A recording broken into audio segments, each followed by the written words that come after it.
This is the picture of Mazen, and behind him, this is right when this is pretty much when he disappeared. It was just a nightmare. Hello, my name is Stanley Heller. Welcome to The Struggle. It's always worse when you know the victims personally. I went to Bil'in twice in 2007 and met with Burnat and his family. Iyad has been leading popular resistance in Bil'in to the land theft undertaken by Israeli forces. He's been injured many, many times. His family home has been raided very often. In May, one of his cousins was killed by Israelis. And in that same month, Israeli forces entered the Burnat home, arrested two of Iyad's sons, Abdul Khalik and Muhammad, and smashed up the furniture. Iyad recently wrote this on Facebook. After about 40 days of interrogation and torture in Al-Musqabiyah prison, 5 prisoners were transferred to Ufra prison today, but my son Abdul Khalik had been kept in Al-Musqabiyah prison until now. My son Muhammad tells his mother during the Ufra court hearing that during the month of the investigation he was transferred to the doctor 3 times as a result of this torture that he was subjected to. The Zionist court accused him of throwing stones and Molotov cocktails and burning a bus inside a settlement built on the land of Bil'in, the so-called Modi'im Ilit settlement. And if this indicates anything, it indicates they want him in prison for many years to come. A group of people in Minnesota has found a way to show solidarity to the Burnat family. They've taken a picture of the 2 sons and added the hashtag Free the Burnat Brothers. Then each holds the sign and someone takes their picture. I know it helps improve the mood among the Burnats because they posted it on their page. We'll put this picture on the homepage of The Struggle for you to download and print out. That's thestruggle.org. A Palestinian was arrested and shortly afterwards found dead. He was beaten to death. But Israel wasn't responsible this time. The police were under the authority of Palestine President Mahmoud Abbas, and they had arrested Nizar Banat. Banat was a former Fatah member, but he quit the Fatah and was a longtime critic of Abbas and the Palestinian Authority. People were enraged, took to the streets in the thousands. Middle East Eye says in the tens of thousands.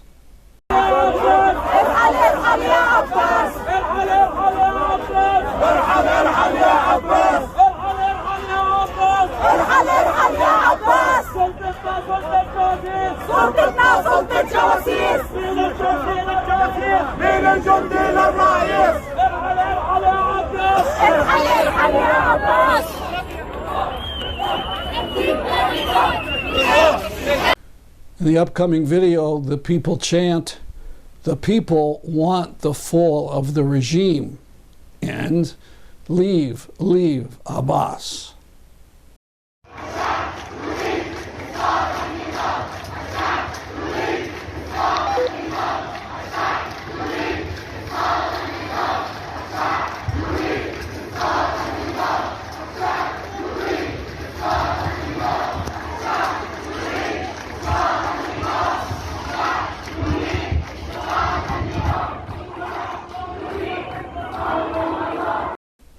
Is this murder of Nizar Banat Mahmoud Abbas's George Floyd moment, or is it his Jamal Khashoggi moment? And will 85-year-old Abbas be swept away? Haaretz journalist Amira Haas who lives in Ramallah, writes, "They don't protect their people from attacks by settlers or the Israeli army's invasion. Instead, they ensure the PA's existence and the comfort in which the top civil servants and politicians, the nomenclatura, live, despite the criticism and their political failures. And despite Israel's ongoing oppression of land grabs facilitated by the security coordination with the PA." The Mubarak Soleimani killing has finally reached a level of national attention. This Black Lives Matter poster was on Instagram. After a day, it received 22,000 likes. The latest about the June 27th vigil at westhavencall.com.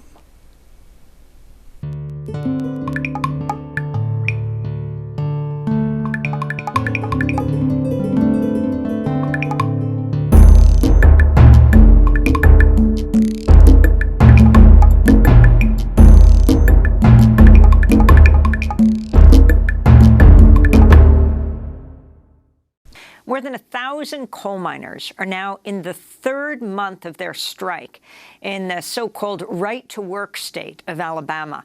The struggle is attracting national attention not long after workers in Bessemer, Alabama, tried to organize a union at their Amazon warehouse.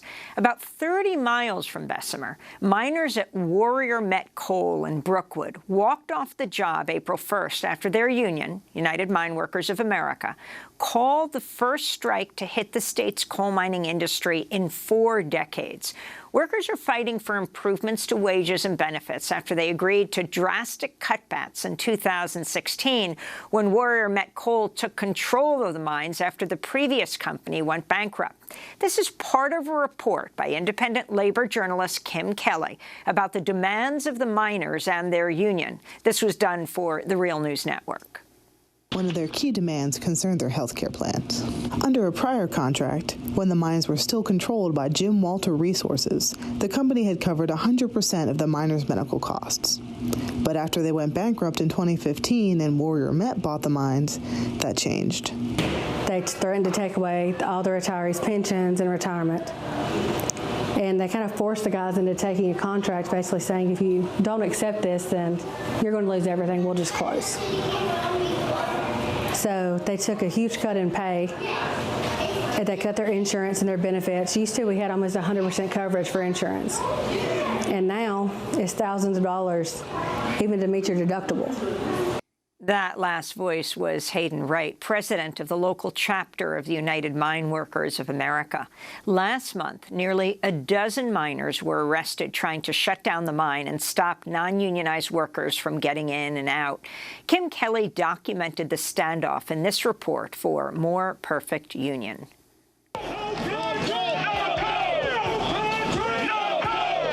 Miners at the Warrior Met Coal in Tuscaloosa County have been on strike. The union and the company still trying to agree on a contract. The union says the miners helped get the company out of bankruptcy over the past 5 years, but have never received fair compensation for their efforts. You took cut in pay, you took cutting your days, cut in safety, health and safety, cut in your benefits. Now the company is getting back on their feet, making all kinds of money, and they don't want to share that same progress with us. Warrior Met Coal ain't got no soul!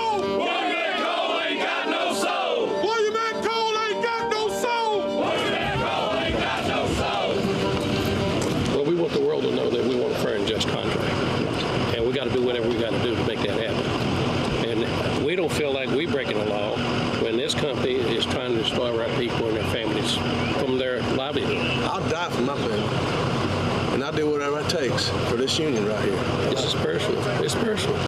This comes as the United Mine Workers of America has documented at least 3 separate incidents of cars driving into the workers on the picket lines during their strike.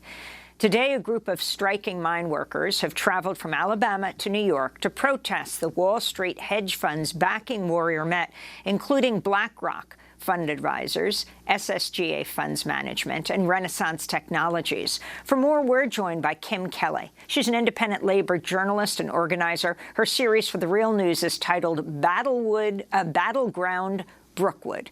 Welcome to Democracy Now!, Kim. It's great to have you with us. So why don't you give us further background on this strike and exactly what the miner workers are doing in New York today? For sure. So these miners have been on strike since April 1st on unfair labor practices strike. They have been out for almost 3 months now. On April 8th, the local union leadership and the company, they came together with a tentative agreement that they presented to the membership. And the membership overwhelmingly voted that down and voted to stay out on strike. And now they've been out there on the picket lines every single day ever since. They haven't gotten very much outside media attention. They've gotten a lot of local support and support from within the labor movement. And today, a group of the miners and UMWA officials, as well as some international labor leaders, Sarah Nelson from AFA and Stuart Applebaum from RWSU, are out here protesting, picketing in front of these venture capital investors' offices, because these are the companies that fund Warrior Met and allow Warrior Met to pay their executives millions of dollars a year, while the miners, the workers themselves who are creating that value, are struggling to get by on sometimes as little as $22 an hour to spend 6 days a week, 12 hours a day underground in one of the deepest mines in North America, which also happens to be filled with methane gas. Kim Kelly, could you talk a little bit more about Warrior Met and what it's been able to take out in revenue and profits since it took over the mine? Right. I don't have the exact numbers in front of me, but they have done very well for themselves. Their latest quarterly report, they did have a loss in this past quarter because of the pandemic and various factors within the industry. But they have made their money back. They are very robust. They're doing fine. And one of the key issues with this strike is that, back in 2016, when the miners signed on that dotted line and agreed to take this subpar contract, it was with the understanding that once this new company got on its feet and made its profits, that when it came time for the new contract, then the miners would see their fair share of those profits. And now that obviously has not happened. And that's one of the primary factors here, is that this company that has investors based on Wall Street, who is sending all of its product overseas and is exploiting the labor of these folks in rural Alabama, they are not coming to the bargaining table with anything meaningful. They are not bargaining in good faith. And as you mentioned earlier on in the report, there is actual, active hostility and violence that is happening as a result of the company's hostile approach towards these workers. The rest of the program will be the conclusion of the interview I did with artist Marc Nelson about the disappearance of Mazen Al Hamada, a Syrian who took part in the uprising, was tortured in Assad prisons, who made it to Europe and told about the torture, and for some unknown reason returned to Syria and disappeared. In the interview, I had just asked Nelson how he had learned about Hamada's disappearance. A group called the Syrian Emergency Task Force, they're out of DC. They were a group that I worked with before, and someone from that group messaged me and said, "Did you hear about Mazen?" And I thought, no. And then that's how I found out, is that she said he went back to Syria and he's gone. One of the things, and I don't know if you want me to get into this or not, but one of the things that there's a lot of theories about why he went back. There's even been Syrians that I've talked to that said, well, I'm not talking about him anymore because he went back, One of the things, his main goal, one of the biggest goals, was to help the other detainees, help his family. I think he felt like he was drowning in entropy where he was. He had just lost everything. He might have thought that with his you know, people knew who he was and all that, that there's ideas that he could maybe go back and help get other detainees out. Maybe even there's some people had said that the government was making a deal that if he came back, they would release detainees. His main goal was to get them out. And so I think we don't know because no one's heard from him since. No one's know. The last thing we heard from him was he, after being begged not to board the plane from Beirut to Damascus, the last thing we heard was his nephew had called him. He had just landed in Damascus. His teeth were chattering. His nephew said his teeth were chattering with fear, and said, "I think basically I need to get out of here. I made a mistake." And his nephew said he could hear someone talking like right near him, like almost like telling him what to say, or who knows. And that's it. Yeah, wow. That's it. So you had done a lot of drawings already, and then Yeah. you started some from his Instagram. Yeah. So when he disappeared, I was terrified, beyond just knowing that he went back and was gone. As far we didn't know anything about him, I was terrified that he'd be basically erased, like his social media accounts. I know some of his things have been taken down. And I thought, oh my gosh, his image, his everything. So I went to his Instagram page quickly and basically did screenshots of all his photos, because we all know how quickly things are glossed over, are forgotten, are, you know, pushed aside. And my nightmare is that within a year or two, he would just be like, oh, that's it, you know, he's gone. So I wanted to screenshot, and I wanted to myself, when I draw, I kind of re-engage with whatever subject I'm looking at. I wanted to see him, and I wanted to re-engage with his face and what he was doing. And so that my goal was to draw as many of his Instagram photos as I could draw. This is the picture of Mazen, and behind him, this is right when this is pretty much when he disappeared. It was just a nightmare to imagine him being gone back there. And so I draw in hundreds and hundreds of images from the Caesar photos. So this image popped in my head. It's not a good image, but it's basically Mazen, his face, which is, you know, filled with emotion as always. And then behind are images from the Caesar photos. So I'd done those drawings and then had him on top. I did the drawing separately and then put them together on my iPad so that they would be one image. Because that's the image I saw in my mind, which is not a pretty one, but art isn't. Sometimes things come to your mind, you just have to get them put. Sure. Let's go to the next one. Okay, so the next one is the first drawing. I decided I'm going to draw as many of these photos as possible, with the idea that I would draw them and share them. Why? To keep Mazen in people's mind, to keep him not alive, but to keep him basically like, we're not going to forget about this guy. We're not going to forget about our friend, our brother, you know? So the first one I drew is the one you're looking at, I think, where he's just kind of sitting there. I just had some charcoal on my pad and I just drew a quick image and I thought, this is it. I want to draw as many of these as I can. So that's what I started doing. So the images that people are seeing are images from his Instagram account. I'm sorry. Oh, no. Are you going to the next one? The film one? Yeah, if you're, you know. Yeah, great. So this is Mazen from a film where he was telling his story. Is a film I worked on where I did the artwork for the film, and it's called The Truth Seekers. I think you can see it on YouTube, called The Truth Seekers. It's about the Caesar, that's a code name for the man who smuggled these photos. And Mazen, of course, as one of the most outspoken advocates for the detainees, was in this. And this is a drawing I did of him as he's talking about, I think at this point he's saying, I'm a human being. Like, I have hopes, I have dreams. How could they treat me like this, basically?